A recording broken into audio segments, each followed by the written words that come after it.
Something was very wrong at Stragview. The warden couldn't put his finger on it, but he knew that something was amiss. The inmates had been on lockdown for nearly 2 weeks, after they'd tried to have a sit-in on the rec yard. It had been fairly well put together. The ghoul squad had brought all the dorms to the yard at once, something that even the warden would not have dared to do. That was the best way for old grudges to come out, and a great way to have somebody get killed. The warden was well aware that the inmates thought he wanted them to get killed, but the truth was that the warden needed them alive to feed.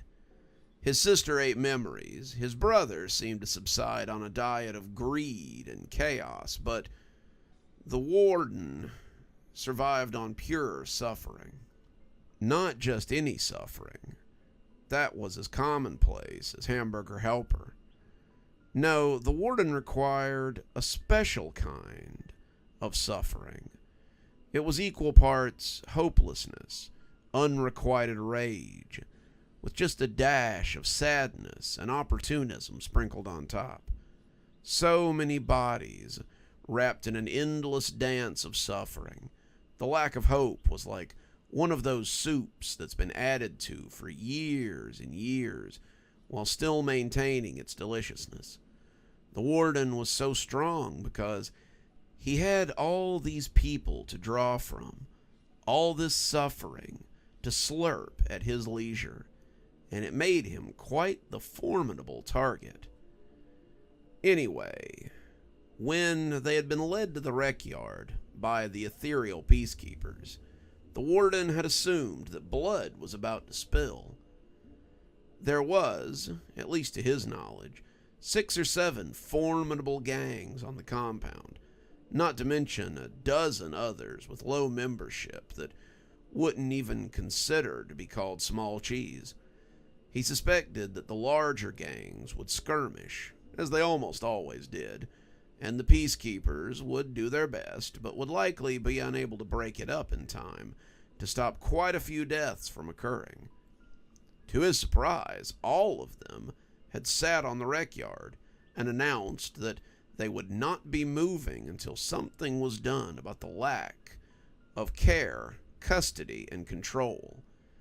These 3 words, always wielded like a spear of justice, but never ceased to make the warden shake his head and roll his eyes.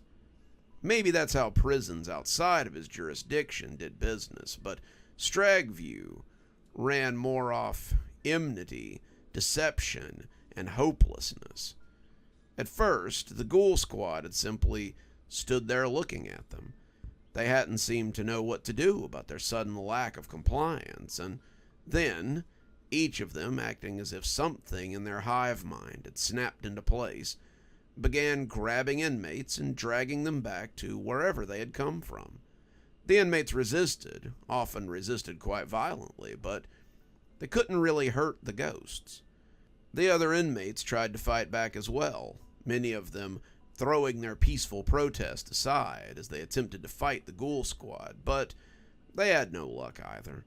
They tried reasoning with them. They tried fighting them. They tried dropping to the ground and becoming dead weight, like the toddlers they so often were, but in the end, all of them were returned to their cell blocks, and any attempt to escape went nowhere.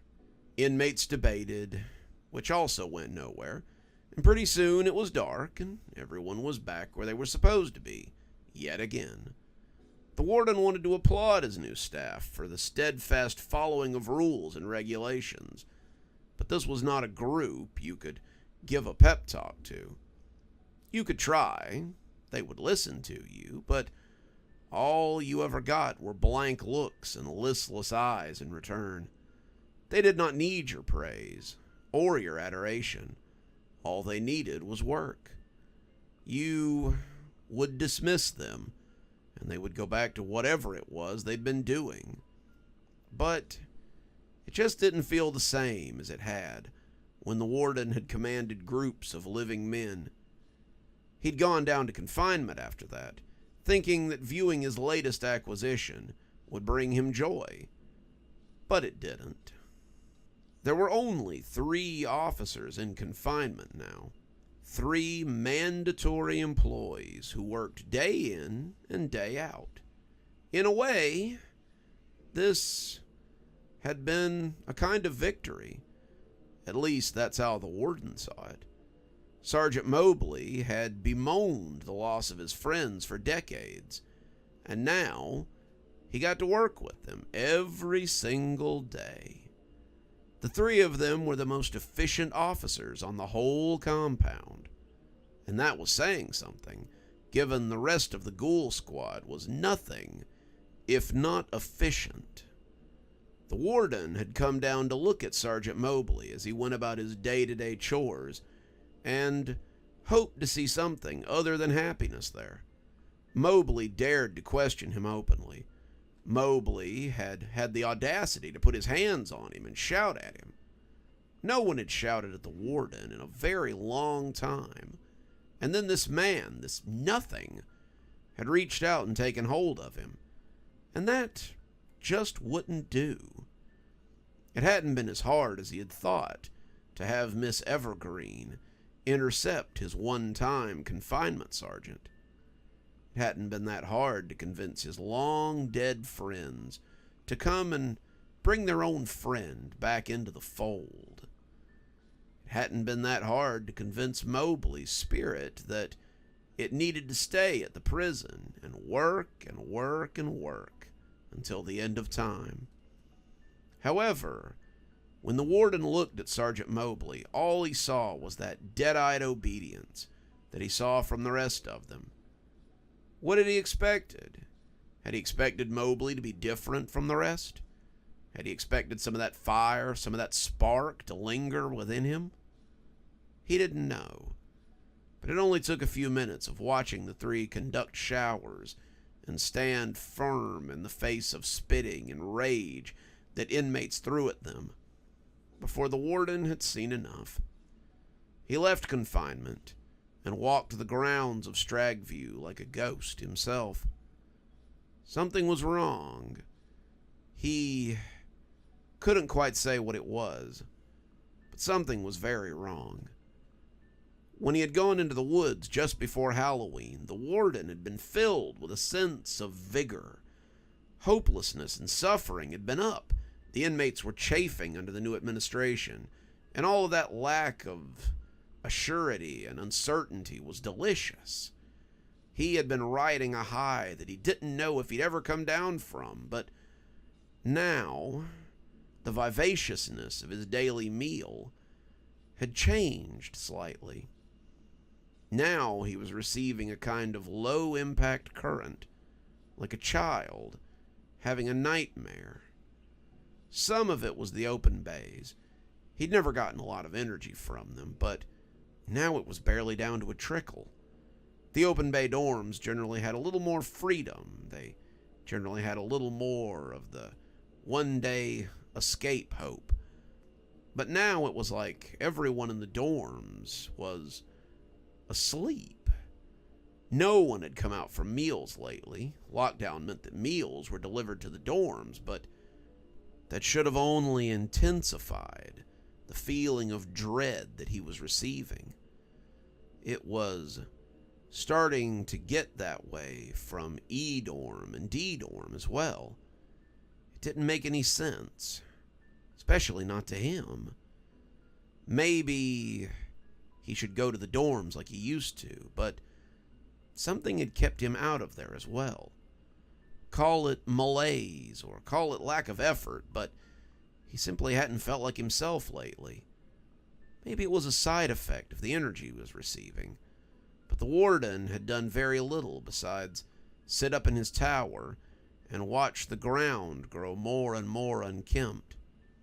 He hadn't felt moved to do anything, and when something bumped against his leg, he nearly jumped in fright.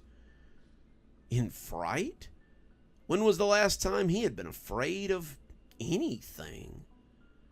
He looked down to find old One-Ear, the ginger tomcat who wandered around the grounds, and He bent down to give him a scratch. "Be my eyes, boy. Go see what there is to be seen and report back to me. Something is afoot, and I don't much care for it." Old One Ear nodded and ran off across the compound like a ginger bullet. As the cat disappeared, the warden decided to return to his tower. Seemed to be very little else to do, after all. He would return to his books and his trinkets and see if he couldn't make something of the evening. It seemed as if there should be something pressing that he should be worried about, but he just couldn't think of what it might be. As he opened the door and climbed the stairs, the warden became more and more certain that someone was messing with him. And when that person was found, they would be sorry that they had decided to run afoul of him. Those who angered the warden did not usually get a second chance to do so. There was something going on in the woods. The beasts were restless and on the move. Something was happening, and B50967 was moving along with it. It had been devilishly easy to trap one of the beasts. Whatever they were, wherever they came from, they still died when you dropped a big rock on them and cut their throat. He had lured one of them into the roots with the promise of a fresh deer carcass, the creature weaving between the wooden legs as it got itself trapped, and when it bent to eat, B50967 had struck. The rock had broke its back, the crunch audible as his knife had dealt with it. Now he wore its skin, stayed close to the slower members of the herd, and he was moving along towards the outskirts of the woods. It seemed he might be returning to Stragview sooner than expected. Good evening, everyone. It's me, Dr. Plague. Thank you so much for joining us for tonight's show.